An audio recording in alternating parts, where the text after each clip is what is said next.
పోరు బాట పట్టాల్సిందే. మనం వచ్చి నేను వచ్చి వెలుగొండ ప్రాజెక్ట్ పూర్తి అయిపోయింది.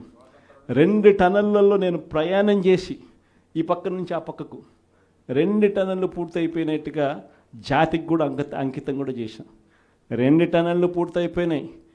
నల్లమల సాగర్ ప్రాజెక్టు రిజర్వాయర్ కూడా అయిపోయింది. 1,00,000 ఎకరాలకు నీళ్లు అందించగలిగిన మెయిన్ కెనాల్స్ కూడా అయిపోయింది. కేవలం మిగిలిపోయింది ఏమిటనంటే R&R కింద డబ్బులు ఇవ్వడం. ఆ R&R కింద ఆ రిజర్వాయర్కి సంబంధించి 1,200 కోట్ల రూపాయలు డబ్బు ఇస్తే నీళ్ళు నింపేసేయచ్చు. అదొక్కటి మాత్రమే ఇప్పుడు చేయాలి అని చెప్పి, ఈ సంవత్సరం చేయాలి అని చెప్పి పోస్ట్పోన్ చేసినాం. ఈ సంవత్సరం చేయాలని అక్టోబర్ లోపల, అంటే జూన్ నుంచి అక్టోబర్ మధ్యలో చేసేసుకొని అక్టోబర్లో నీళ్లు నింపడానికి మనం పూర్తి చేసిన ప్రాజెక్టును ఈ రోజుకి